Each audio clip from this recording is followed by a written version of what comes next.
Hola, bienvenidos a todos, a este webinar de la Escuela de CUP sobre lecciones del campo de batalla sobre agilidad.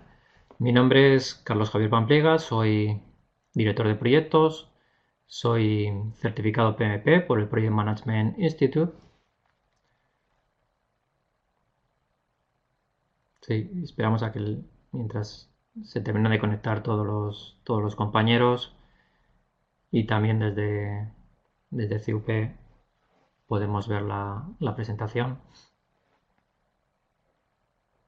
Bienvenido Martín, buenas tardes desde Lima a Lima, buenas tardes a Perú, buen día ya. Uri, bienvenida.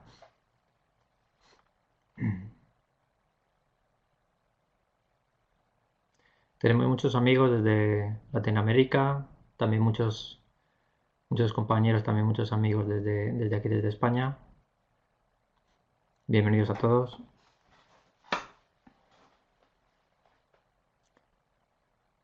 Este webinar está enmarcado eh, dentro del máster de dirección de proyectos del Centro Europeo de Posgrado y esta es mi presentación, que la podréis ver luego Os dejo la presentación, os dejaré la presentación y toda la documentación, la bibliografía, las fuentes de donde he sacado los datos, la información, etcétera. Os lo dejaré también a través de las redes sociales o a través de nuestra página web, bien a través de las redes sociales de CUP o bien a través de mi perfil en las redes sociales, en Twitter. Me podéis seguir a través de @cjpampliega en Twitter o bien a través de nuestra página web Salinero Pampliega Project Management. Como os comentaba al principio, soy director de proyectos certificado PMP por el Project Management Institute y además soy profesional Scrum Master. ¿No? Tengo esas dos vertientes, esas dos inquietudes, ¿no? Por la dirección de proyectos desde el mundo más tradicional, más waterfall, ¿no? Al que estamos igual más acostumbrados, y también proyectos ágiles, adaptativos, con metodologías tipo Scrum. Vale. La conferencia de hoy está a medio camino entre estos dos mundos, ¿no? Y es, como os comentaba, casi un interés personal por investigar en este tema que me llamó mucho la atención hace ya tiempo, cuando en una conferencia que impartió Tom Peters en el Congreso Global de PMI, la conferencia se llamaba The Project Leadership, incluyó una serie de referencias, una serie de nombres propios que me llamaron la atención por desconocimiento. Entre ellos ODA Observe, Orient, Decide, Act, el ciclo diseñado por John Boyd, que luego investigando descubrí que John Boyd era uno de los estrategas más influyentes del siglo pasado, del siglo XX, y podríamos decir que hasta el día de hoy. Y me pareció sorprendente porque además tenía una serie de ideas que han impactado fuera de su mundo. John Boyd era un militar de carrera que pasó toda su vida trabajando para las Fuerzas Aéreas Americanas y para el Pentágono. Pero trascendió toda su teoría, su teoría sobre estrategia, trascendió este mundo militar, ¿no? Este mundo del campo de batalla a ámbitos que podríamos a ámbitos como las escuelas de negocio, los MBAs o incluso los proyectos, ¿no? Como bien comenta en este párrafo el propio Tom Peters. Esta además es una inquietud propia de los proyectos. Da igual que estemos hablando de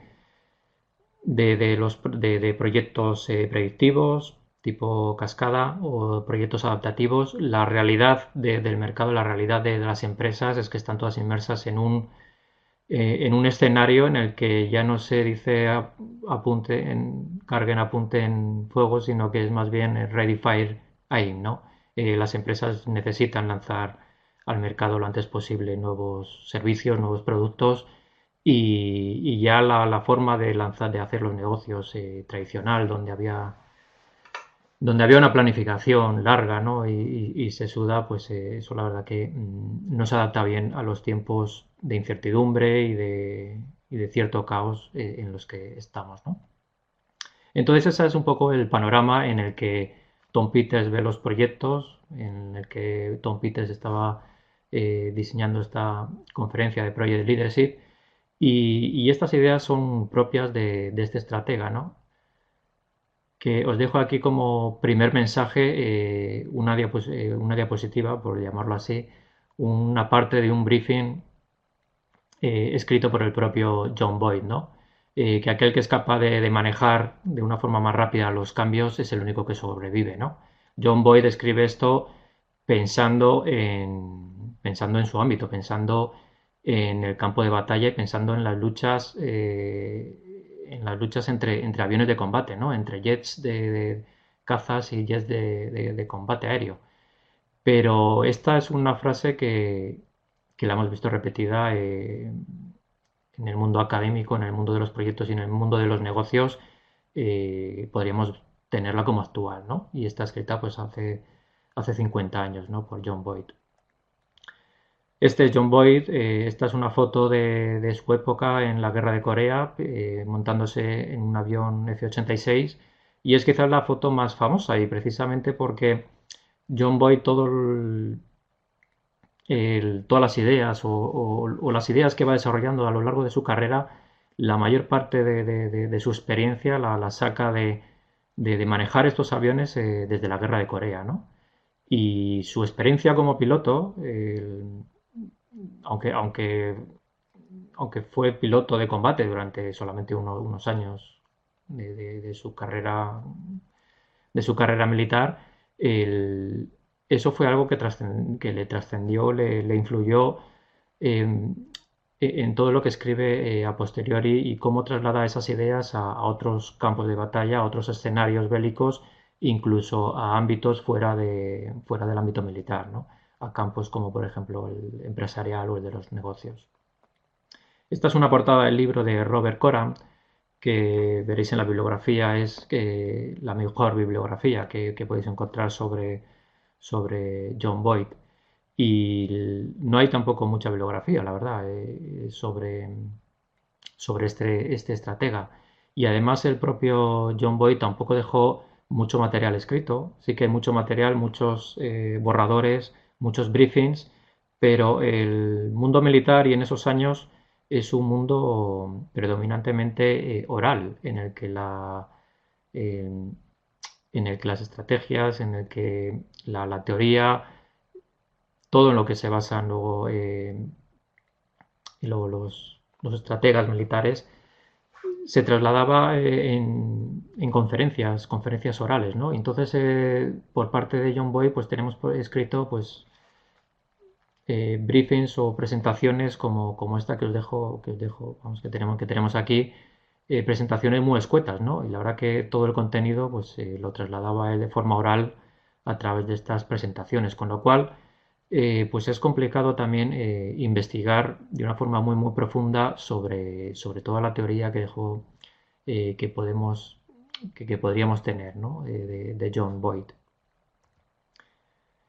He lanzado un tweet ahora al empezar la sesión, que podéis ver en mi cuenta de Twitter, pues bueno, por seguir o por estar en contacto también a través de las redes sociales, por hacer un poco viral este mensaje y por hacer viral estas cuatro ideas que planteaba Tom Peters, ¿no? En esa conferencia, ¿no? ¿Cuál de estas ideas consideráis que está más cerca de lo que hoy podemos considerar como agilismo, agile o agilidad organizacional, ¿no? Que son tópicos, que son temas en los que todos cada vez más estamos interesados, ¿no? Especialmente las empresas que quieren convertirse en empresas más ágiles y más adaptadas a las circunstancias. Entonces, os dejo una encuesta, estas cuatro estrategias, cuáles pensáis que son que están más cerca o más cercanas a lo que hoy entendemos como el mundo agile, ¿no?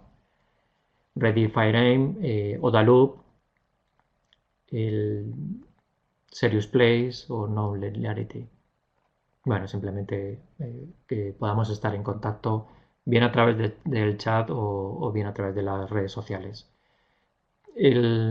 Os comento que si queréis hacer alguna duda, luego al final de la conferencia habilitaremos un espacio, un tiempo para trasladar las dudas o los comentarios. Me gustaría también que esto fuese una conferencia en dos direcciones, porque ya os comento que la conferencia va a tratar de ideas que he ido investigando, he ido descubriendo yo a través de fuentes, pero me gustaría también que en la medida en que a vosotros os surgen distintas relaciones entre lo que vamos a ver en esta conferencia y el mundo agile, la agilidad, etcétera, pues me gustaría también que lo compartieseis con todos, ¿no? Y hacerlo esto rico en ambas direcciones.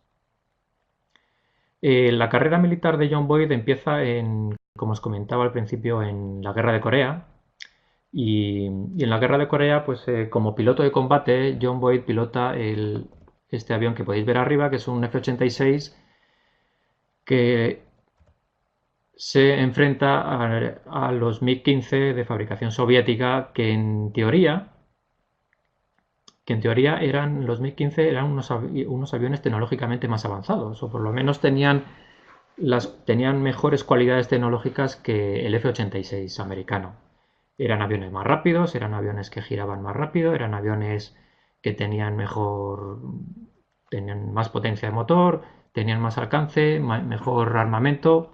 Es decir, que sobre el papel cualquiera podíamos pensar que en un combate a 2, ¿no? F-86 contra MiG-15 saldría vencedor normalmente el MiG-15, ¿no? Por ser un avión tecnológicamente mejor. Sin embargo, los americanos aquí tuvieron suerte, por así decirlo. No, no, no, no, no quiero decir que la suerte no se busque, pero la realidad de los números era bien distinta de lo que podría parecer sobre el papel. Y es que los americanos derribaban 10 aviones soviéticos por cada uno que perdían. Y esto era una cosa que a John Boyd y al resto de mandos americanos pues les sorprendía bastante cuando veían las características técnicas de los aviones. ¿Vale? El John Boyd investigó sobre el tema. Esto es algo que le llevó la mitad de su carrera, ¿no? Algo que luego desencadenó en el diseño de los aviones de cuarta generación que podemos ver que están volando hoy en día en los cielos. Pero descubrió dos cosas muy llamativas y que tienen, yo creo que es el primer guiño que podemos hacer al tema de la agilidad, ¿no? Por una parte, podemos ver que el F-86 tiene una cabina mucho más amplia, mucho más clara, mucho más abultada, que, eh, que facilitaba una visión 360 grados del campo de batalla al piloto. Con lo cual, pues la primera ventaja competitiva que tenía el avión americano era que el piloto veía todo el escenario del campo de batalla, mientras que por contra el piloto del MiG-15 a duras penas veía lo que tenía de enfrente. Con lo cual, bueno, les ocurría normalmente que aparecían los F-86 y bueno, podían alcanzar a los MiG casi sin que ellos les hubiesen visto, ¿no? Era una primera característica que llamaba poderosamente la atención y era una ventaja competitiva, ¿no? La visibilidad. Y por otra parte, y lo más importante, yo creo, era que el F-86 era el primer avión que tenía controles hidráulicos. Es decir, que el piloto no tenía que mover las partes móviles del avión, los alerones, el timón, etcétera, con la palanca de mando, sino que las partes móviles del avión se movían hidráulicamente. Con lo cual, el piloto cuando quería hacer un giro, quería hacer una maniobra, el avión respondía inmediatamente porque tenía unos controles hidráulicos que obedecían instantáneamente, mientras que el MiG-15 era un avión que seguía teniendo unos controles, pues podéis imaginaros, ¿no? Que tenías que tirar de la palanca para que el avión respondiese. Aquello era insufrible para los aviones rusos que se pasaban el día haciendo pesas para poder manejar el avión, podéis imaginarlo. Y claro, el avión americano, pese a ser mucho peor en cuanto a características técnicas, era mucho más maniobrable. Aparte que tenía una visión mucho mayor del escenario del escenario en el que se estaba moviendo. Con lo cual, pues bueno, eso es lo que explicaba este, esta ventaja, ¿no? Esta ventaja competitiva de los americanos sobre los aviones MiG. Cuando terminó la guerra de Corea, John Boyd volvió a Estados Unidos y acabó en la escuela de pilotos para pilotos expertos de la escuela del arma del Air Force. Una especie de lo que luego sería también Top Gun, ¿no? Para los que hayamos visto la película famosa, pues está en está en la escuela Top Gun de aquellos años, cuando acaba la guerra de Corea. Y en esta escuela, pues John Boyd se hace famoso porque queda el primero de su promoción y se queda como instructor de vuelo, ¿no? Como instructor en la escuela. Se hace famoso con el mote de 40 segundos Boyd y es una cosa pues realmente llamativa y que se queda con ese mote ya para toda su carrera, y es que retaba a todos los pilotos a que era capaz de derribarlos ficticiamente, porque era un entrenamiento, en 40 segundos. Es decir, que en 40 segundos se cruzaban los dos aviones y en 40 segundos era capaz de ponerse detrás del avión contrincante y gritar o grabarle durante 3 segundos con la cámara de disparo: Guns, guns, guns, está el derribado, ¿no? Esto durante 40 segundos. Y no falló nunca. La verdad que se hizo famoso precisamente porque nadie fue capaz de derribar a John Boyd, ¿no? Esto cambió este estilo de combate y este estilo y ponerlo esto por escrito en un manual que luego fue el manual de vuelo, de instrucción de vuelo para los pilotos americanos, que es este Aerial Attack Study, perdonad por la rata. Pues bueno, pone de manifiesto un nuevo estilo de combate y de afrontar la realidad, ¿no? De ir directo al objetivo, de ir de una forma ofensiva a alcanzar los objetivos del combate o del proyecto, podemos pensar. Y bueno, esto es algo que nos hace recordar también a otro estratega, y aquí hacemos ahí otro guiño a otro perfil famoso dentro de la estrategia militar, que es Miyamoto Musashi. Miyamoto Musashi, igual que John Boyd, lo traigo aquí porque los dos influyen y los dos son referentes para alguien que tenemos asociado claramente a la agilidad, que es Jeff Sutherland, uno de los cofundadores de Scrum, ¿no? Del marco Scrum. Y tanto Boyd como Musashi son referentes para Jeff Sutherland precisamente por la forma ofensiva que tienen de afrontar los proyectos, ¿no? De ir directamente al target, de ir directamente al objetivo y de centrarse bueno, en ganar la batalla lo antes posible y ganar al enemigo de la forma más económica y más explosiva y más ágil, ¿no? Por así decirlo. Traigo aquí una nota extraída del libro de los 5 anillos, que es el libro escrito por Miyamoto Musashi, en el que recoge sus reflexiones y su estrategia. Y la cita dice así, ¿no? Para un gran número de hombres, está hablando de soldados, está hablando de samuráis, para un gran número de samuráis, de hombres, es difícil cambiar de posición, por lo que sus movimientos se pueden predecir con facilidad. Es decir, esta forma de abordar los proyectos, ¿no? Porque estamos hablando de proyectos, pero la forma que tienen Miyamoto Musashi o John Boyd de afrontar el combate es una forma directa y totalmente ágil, ¿no? Que se basa en la agilidad de movimientos y en la agilidad estratégica de poder cambiar cambiar de pie, cambiar de posición, cambiar de forma de ataque, cambiar de maniobra lo más rápido posible para confundir al enemigo y poder derribarle, ¿no? En el caso de los aviones. Durante su estancia en las fuerzas, en el ejército del aire, ¿no? John Boyd, además de ser piloto, era licenciado en económicas y ingeniero industrial. Y ese bagaje también industrial y técnico le hacen abordar este problema de las características técnicas y del performance que tenían los distintos aviones, de una forma también matemática y científica, ¿no? ingenieril, por así decirlo.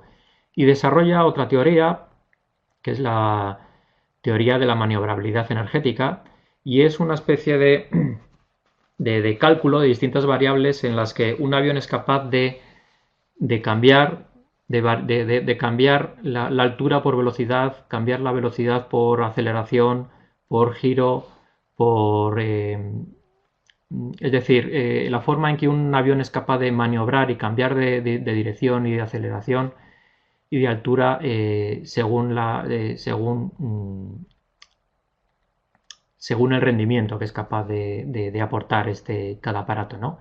Y entonces, a través de estos estudios, para los cuales se necesita también de cálculos informáticos, en estos años se pueden utilizar ya computadores y ordenadores muy básicos, pero que a John Boyd le ayudan a hacer estos análisis de distintas variables complejas para poder estudiar el rendimiento de distintos aviones, ¿no? En base a estas variables.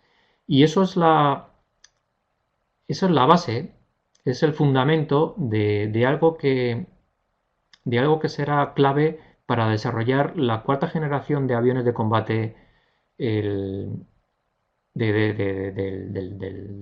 ejército, ¿no? Americano, entre los cuales está el F-15, el F-16 y el F-18.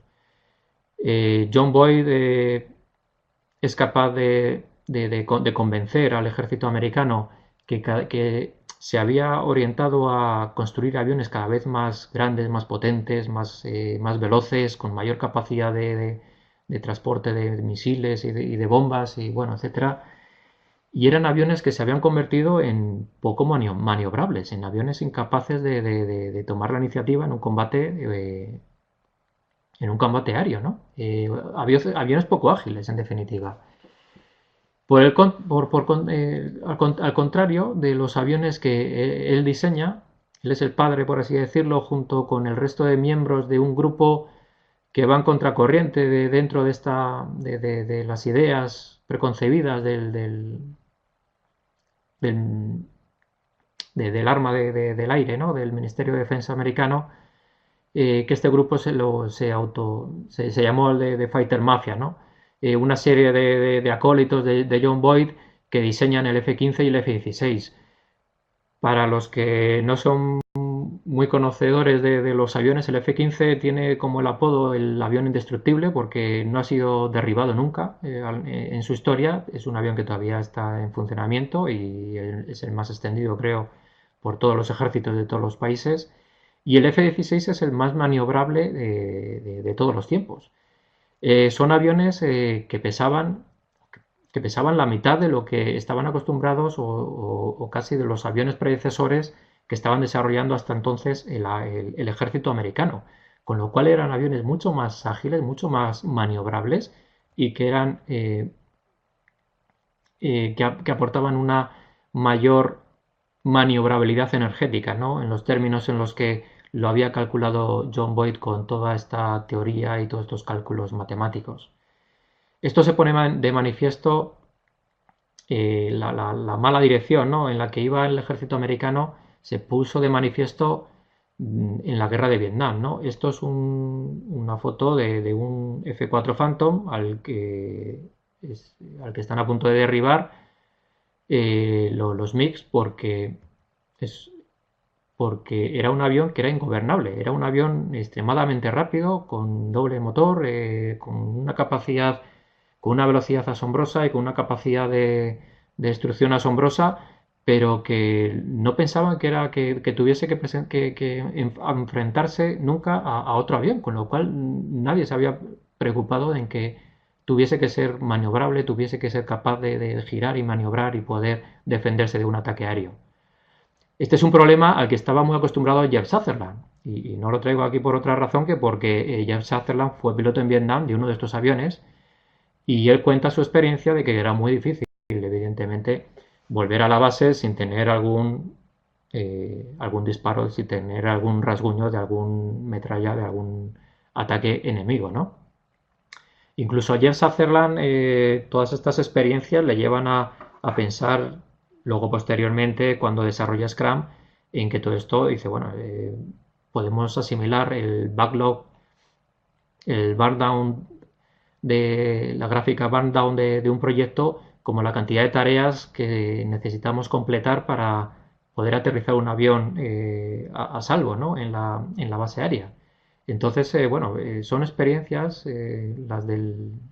las que tiene Jeff Sutherland pilotando en Vietnam uno de estos F4 que realmente le llevan a desarrollar también parte de esa agilidad.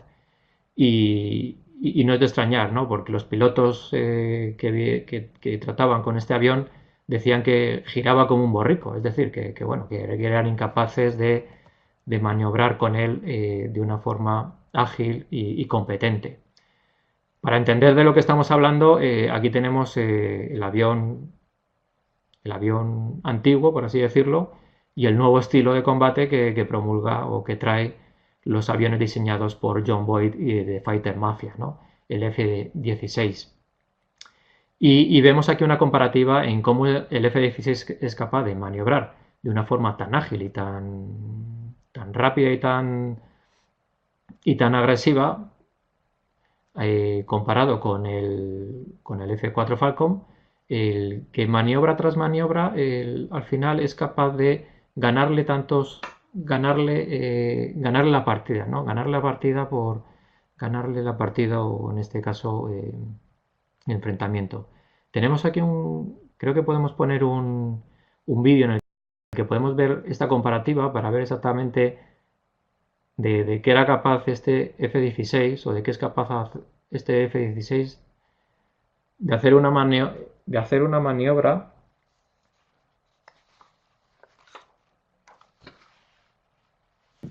When we say high G loadings above 9, we mean that ¿Sí? the pilot, when he's pulling the stick Vale. and when he's pulling that airplane in and making a very, very tight turn, Vemos un F-16 y el the F-4 centrifugal force in the y vemos turn como el is forcing F-16 him down with 9 times the pull of gravity. Now, we don't do tiene un that radio just to de make giro, it sobre tough on todo the tiene una pilot. maniobrabilidad, We do that no so we solamente que tiene un we radio de can giro outmaneuver menor, sino an que enemy es capaz de fighter. cambiar de maniobra tan rápido And this airplane que is el F-4 pues, so es maneuverable that it, incapaz in fact, de seguir la estela, ¿no? turn Aquí tenemos la inside the gráfica en la que, constraints of bueno, the este es Pentagon el building. F-16 y el F-4, ¿no?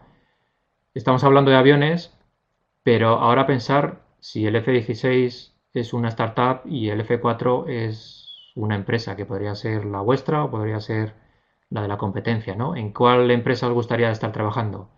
¿En la que es capaz de maniobrar y cambiar de dirección tan rápido como sea necesario para adaptarse al mercado? ¿O estáis trabajando en esta otra empresa que gira como un borrico, ¿no? Como decían del Falcon, que es incapaz de girar, de maniobrar, de adaptarse?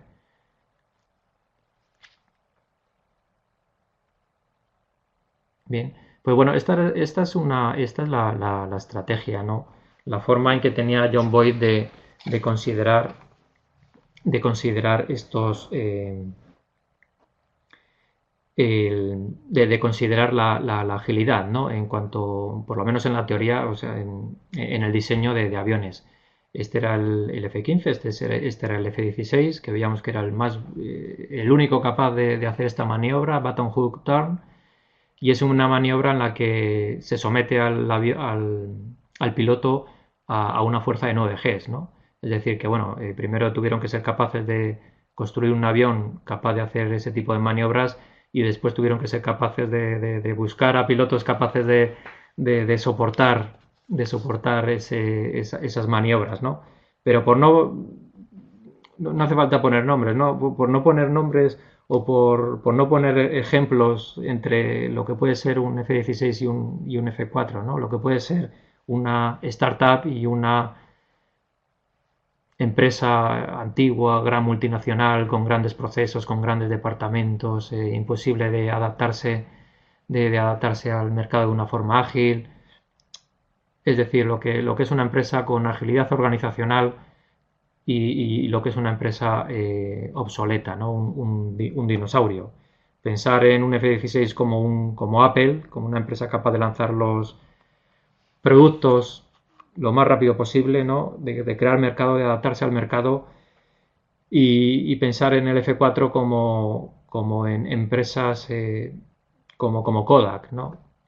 Como pensar en esta startup como Uber y en SF4 pues como el taxi, ¿no? Que se queda obsoleto y no es capaz de adaptarse a los nuevos tiempos. Es decir, estas estrategias todas estas teorías que dejó escrito John Boyd sobre estrategia militar y que le sirven para diseñar los aviones, se pueden trasladar o de hecho los estudiosos y las escuelas de negocio trasladan todas estas experiencias y toda esta teoría al mundo de los negocios y al mundo de las empresas, ¿no? La teoría más importante por la que es conocido John Boyd y por la que se estudia en escuelas de negocio de todo el mundo es ODA Loop, ¿no? El ciclo observación, orientación, decisión y act y pasar a la acción y que se divide en estas cuatro fases, ¿no? O nuestros cuatro procesos. Están puestos en línea, pero veis que es un ciclo, que se hace de forma repetitiva y John Boyd en principio lo está pensando al escribir sobre el ODA Loop, está pensando en este combate aéreo, ¿no? Entre dos aviones, en el que el piloto tiene que observar cómo está el campo de batalla, qué es lo que hace el enemigo, qué maniobras está intentando hacer. Toda esa información que capta del campo de batalla la ordena o la orienta o le da carácter, ¿no? A esa información en base a su memoria, ¿no? Y a lecciones aprendidas, a la cultura, a los procesos. Pensar si somos una empresa en que toda la información que procesamos la procesamos en la medida en que tenemos lecciones aprendidas, en la medida en que nos afectan la herencia genética, el conocimiento, la cultura, los factores ambientales de la empresa, los procesos dentro de la empresa, ¿no? Todo eso sería la parte de orientación de la información y es la parte más importante del ciclo ODA Loop, porque da carácter y imprime carácter y modifica la forma en que realizamos el primer paso, la forma en que observamos el escenario en el que estamos trabajando y da carácter también y modifica la forma en que luego tomamos decisiones. Y en base a esas decisiones pasamos a la acción. ¿Vale? El- Cuando John Boyd piensa en el ODA Loop aplicado al combate aéreo, está pensando en dos aviones que hacen este mismo ciclo desde dos cabinas, desde dos aviones diferentes. Y en la medida en que uno de los aviones es capaz de realizar los cuatro procesos del ciclo más rápido que el contrario, que el contrincante, es capaz de ir modificando la realidad y es capaz de ir siendo más ágil y ganando poco a poco la posición a su enemigo. Con lo cual, en la medida en que vas recortando el tiempo de reacción de tu enemigo, de tu oponente, le imprimes, le dejamos en cierto dentro de un caos, ¿no? Vamos recortándole el tiempo de reacción hasta que llega un momento en el que es incapaz de reaccionar ante nuestras maniobras y pierde la batalla, ¿no? Esto es algo que entre dos aviones se ve muy claramente, pero aplicado a los proyectos y aplicado a dos empresas que están compitiendo en un mismo mercado, podemos pensar en términos semejantes, ¿no? No estamos hablando solamente de velocidad, no se trata solamente de ser el avión más rápido y con mejor tecnología. Ya veíamos que en la guerra de Vietnam el Falcon, que era un avión mucho más rápido y con mejor tecnología que los aviones vietnamitas, perdía la batalla porque era incapaz no era ágil, porque era incapaz de maniobrar, era incapaz de cambiar de estrategia de una forma ágil. Y, y además el Odalu tiene una característica fundamental y es que sume, imprime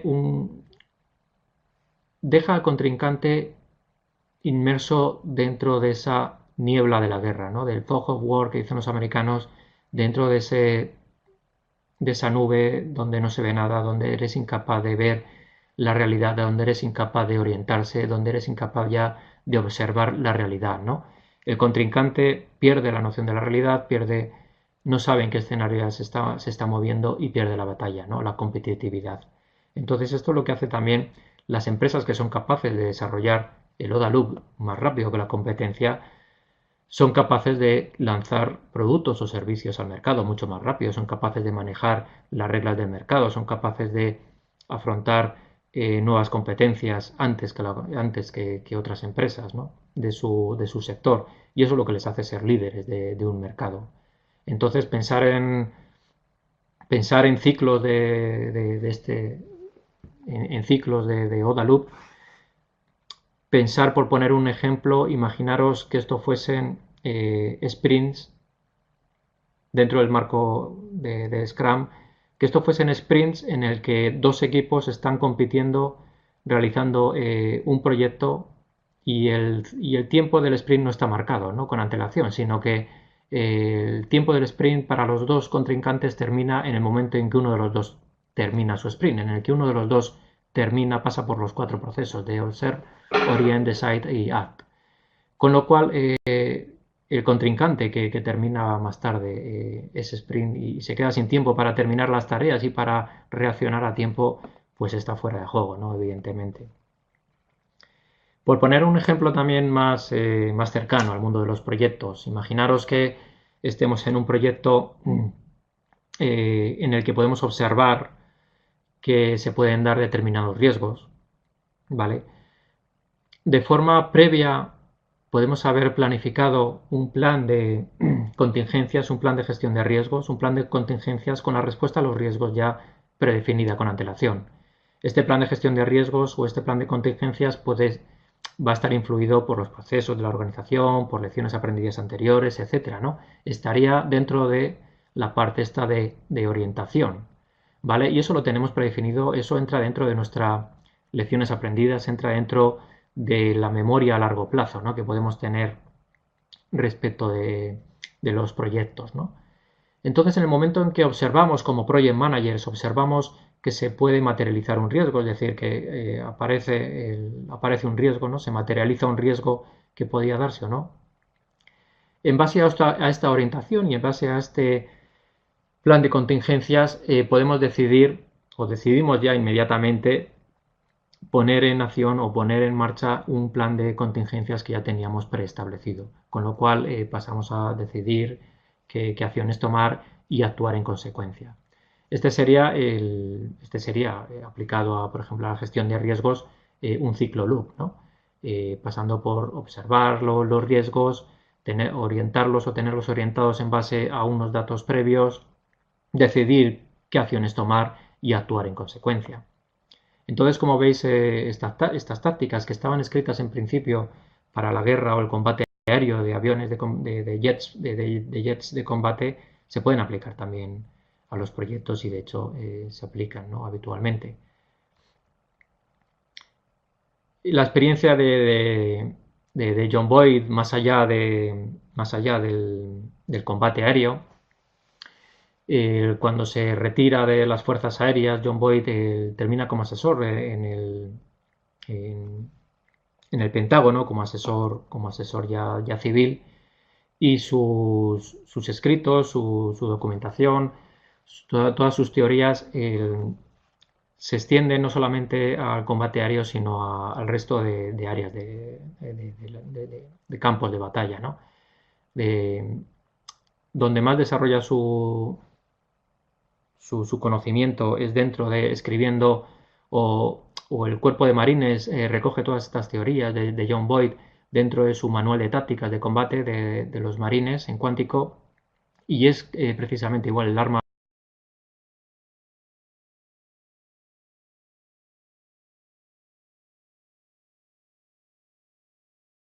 en todas las tácticas y en la forma de afrontar el combate que tienen los marines, ¿no?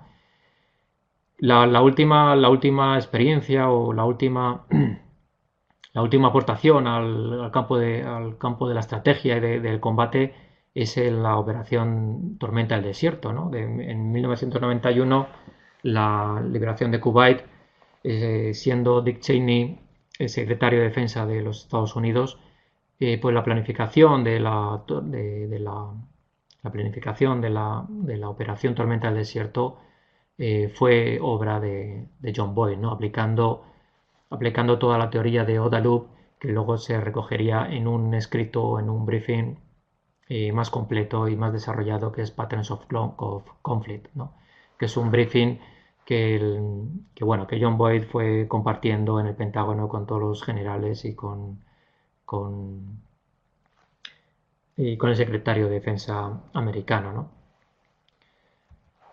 Como comentaba, en Patterns of Conflict desarrolla ya de una forma más amplia lo que era el ciclo OODA Loop, aplicado a otros tipos de conocimiento, ¿no? No solamente del combate aéreo ni el combate terrestre o en todos sus aspectos, sino que aquí podemos ver cómo está aplicando OODA Loop al mundo de la innovación, de las startups, de la ingeniería, del conocimiento y el desarrollo de conocimiento, de la ciencia, al mundo de los negocios, incluso al mundo legal, ¿no? Hoy por hoy la verdad que podemos ver la teoría de OODA Loop como referencia en escuelas de negocio por todo el mundo, lo cual es bastante nos da una idea de la influencia que ha tenido John Boyd para, para el mundo de la estrategia empresarial.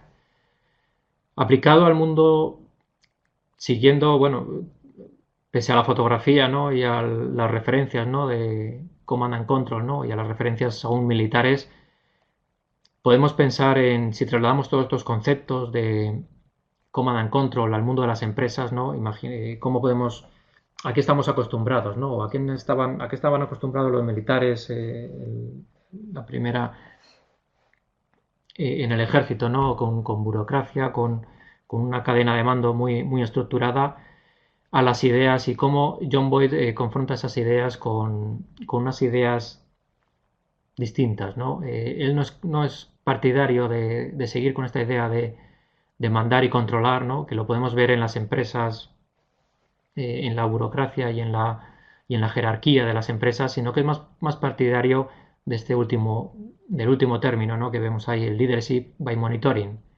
Y es que él es un estudioso de las guerras del pasado también, estudia la guerra relámpago de la Segunda Guerra Mundial, ¿no? Del, la invasión por parte del ejército alemán de parte de Europa a través de la guerra relámpago, como a través de comandos y comandos casi independientes, el ejército es capaz de invadir de una forma rápida, táctica y estratégica al enemigo, ¿no? Asumiéndolo en el caos y sumiéndole en una situación en la que es incapaz de responder. Boyd llama esto una especie de contrato, ¿no? Un contrato entre los comandos, entre los grupos operativos que están en el campo de batalla, liderados por oficiales de campo, liderados por oficiales de campo, por sargentos, por tenientes, que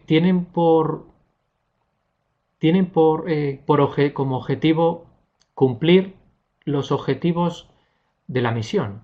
Y la misión es aquello que definen los altos mandos, ¿no? Que están en el puesto de mando, en el Pentágono, etcétera, como misiones o como objetivos de alto nivel.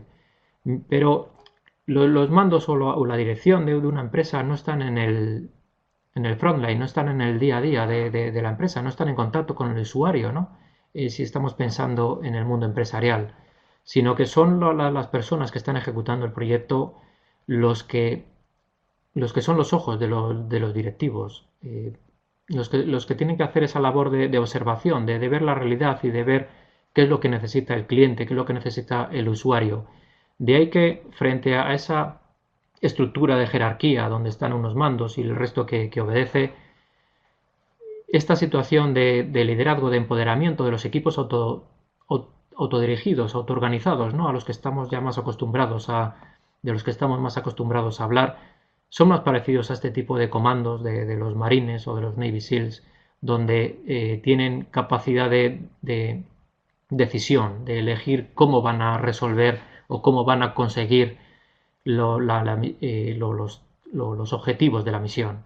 Mientras que los directivos de una empresa o los mandos o los generales del alto mando, pues su parte del contrato se resume o se resume a definir estos objetivos de la misión, pero no el cómo vamos a conseguir estos objetivos. ¿Cómo vamos a hacer estos objetivos? Esto es algo que tienen que definir las personas que van a ejecutar los proyectos, ¿no? Personas que, si hablamos de equipos autoorganizados, de equipos que trabajan por proyectos, que están motivados porque trabajan por proyectos en algo que a ellos les motiva, porque es algo trascendente para ellos y es algo que son capaces de tomar decisiones y elegir la manera en que van a ejecutar esa misión, esa es la mejor manera de motivar a un equipo de proyecto o a un comando, ¿no? Esto es lo que John Boyd llamaba leadership by monitoring. Ese leadership y ese empoderamiento sería el que tendría que tener los comandos, las personas que van a ejecutar la misión, y el monitoring pues sería la parte de la misión, la parte de trabajo, la tarea que tendrían que hacer los altos mandos, ¿no? Esto es algo que si lo aplicamos a nuestras empresas, si lo aplicamos al día a día de nuestras empresas, que vemos constantemente, ¿no? Empresas que tienen unos procesos demasiado establecidos, tienen una burocracia y una jerarquía que no dejan empoderarse, ¿no?, a los equipos para tomar decisiones. Eso es algo que va en contra de la agilidad organizacional, va en contra de la agilidad y de la eficacia de los proyectos y de los equipos, y eso es algo que John Boyd ya promulgaba hace cerca de 50 años, ¿no? La gente, no las armas, son las que ganan la guerra, ¿no? Y esta era una reflexión que hacía John Boyd, ¿no? John Boyd quería hacer esta presentación como pequeño homenaje, ¿no?, a este hombre que, pese a ser un estratega que luego influye en la estrategia del siglo XX y la empresa y la estrategia empresarial del siglo XXI, ¿no?, que sus escritos se leen por los MBAs y por las escuelas de negocio de medio mundo, pues quería hacer este pequeño homenaje, ¿no?, a una persona que no fue suficientemente reconocido, por así decirlo, por parte de las autoridades, ¿no?, por parte del Pentágono y, y del Ejército del Aire, en este caso americano. Él nos deja esta última reflexión, y es algo que nos debería hacer pensar a todos nosotros como directores de proyectos, como project managers, ¿no? ¿Qué es lo que queréis? ¿Qué es lo que queréis conseguir, ¿no? ¿Queréis llegar a ser? ¿Queréis to be? ¿O queréis dejar vuestra marca, ¿no? ¿Queréis hacer algo realmente importante con vuestros proyectos? Que vuestros proyectos realmente impacten en las empresas donde estéis trabajando, en la sociedad, en el entorno donde estéis. La frase de abajo es una reflexión del propio John Boyd. Él, él hace esta reflexión a sus acólitos y a sus colaboradores, ¿no? Que llega un momento en la carrera de cualquiera de nosotros, en la carrera de cualquier director de proyectos o en la carrera de cualquier profesional, en el que tienes que elegir si prefieres ser alguien, llegar a ser alguien, crecer en el escalafón, ser parte del sistema, ser parte de la dirección, ser parte de ese escalafón que va creciendo, ¿no?, y va ascendiendo dentro de la empresa, o por el contrario, como decía John Boyd, quieres impactar y quieres realmente conseguir crear algo, something, ¿no? For your country, for your Air Force, o para ti mismo, ¿no? Esta es una reflexión personal que es bastante impactante escrita desde una persona que llegó a diseñar el campo de batalla del la tormenta del desierto, ¿no? Y llegó a influir en la vida y en la vida de tantas personas o de tantos militares en el campo de batalla. Y es una reflexión realmente que nos tiene que hacer pensar, ya como profesionales de la dirección de proyectos, ¿no? John Boy fue alguien que se preocupó siempre por hacer lo correcto, por dejar su marca y por cambiar aquello que con lo que no estaba de acuerdo, con aquello que él entendía que no era correcto y que se podía mejorar, bien en las fuerzas aéreas, bien en vuestra empresa o bien a través de vuestros proyectos. Entonces simplemente os dejo ya para terminar el, esta pregunta, ¿no? Trasladada a todos vosotros, ¿no? ¿Cuál de los dos caminos queréis ir pasar?